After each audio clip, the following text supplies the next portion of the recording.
कांग्रेस सांसद राहुल गांधी का मोदी सरकार पर एक और बड़ा हमला। बोले, कोविड के टीके तक पहुंच की एक उचित और समग्र रणनीति अब तक बन जानी चाहिए थी, लेकिन अब तक इसके कोई संकेत नहीं मिले। भारत सरकार की कोई तैयारी नहीं होना खतरनाक।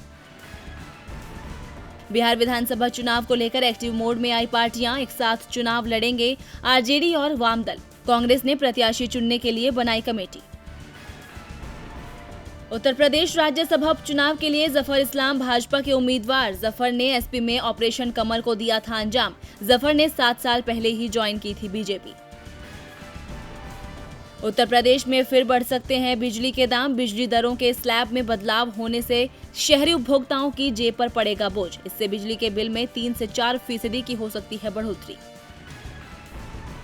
राष्ट्रपति ने मध्य प्रदेश सरकार का अध्यादेश लौटाया। महिलाओं को जरूरी नहीं होगा रात की शिफ्ट में काम करना। सरकार ने संशोधित अधिसूचना की जारी। मध्य प्रदेश में उपचुनाव को लेकर सियासत तेज। कांग्रेस के पूर्व मंत्री जयवर्धन सिंह का ज्योतिरादित्य सिंधिया पर हमला। कहा, उपचुनाव में गद्दारों को सबक सिखाएगी जनता।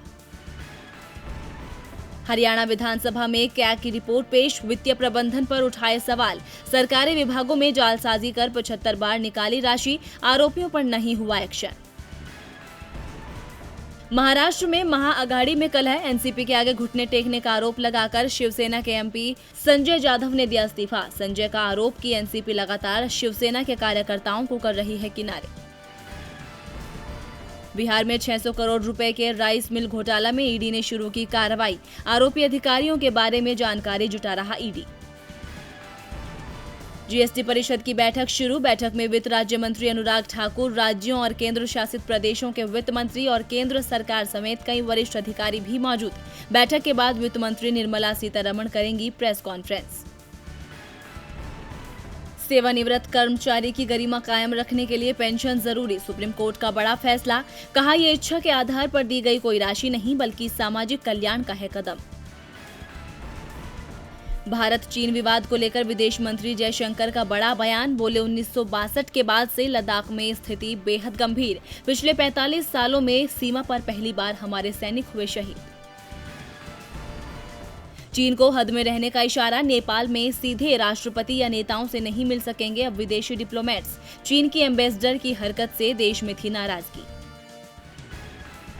अंतर्राष्ट्रीय बुकर पुरस्कार जीतने वाली सबसे कम उम्र की लेखक बनी नीदरलैंड की मारिक Lucas रिजनेवेल्ड।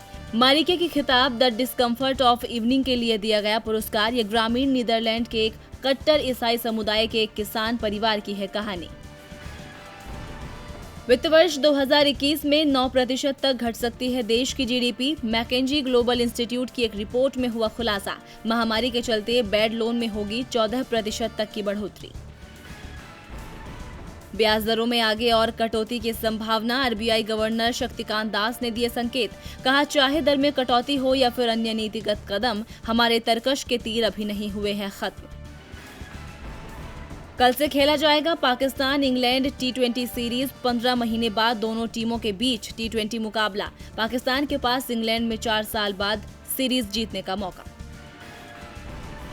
Western and southern open में रिकॉर्ड 8वीं बार टूर्नामेंट के सेमीफाइनल में नोवाक जोकोविच डिफेंडिंग चैंपियन मेदवेदेव को हराने वाले रॉबर्टो एगुट से मुकाबला। नोवाक जोकोविच ने क्वार्टर फाइनल में जर्मनी के जैन लियोनार्ड स्ट्रफ को 6-3, 6-1 से हराया। सुशांत केस में आर पार की लड़ाई को तैयार कंगना रनौत। बोली, मैंने अपने जीवन को भी खतरे में डाल दिया। सरकार मुझे सुरक्षा दे तो मैं नारकोटिक्स ब्यूरो की करना चाहूंगी मदद। और सुशांत सिंह केस में सीबीआई जांच का आज 7वां दिन। रिया के भाई शोविक से पूछताछ जारी। सुशांत के पिता बोले, मेरे बेटे को जहर दे रही थी रिया, उसकी होनी चाहिए गिरफ्तारी।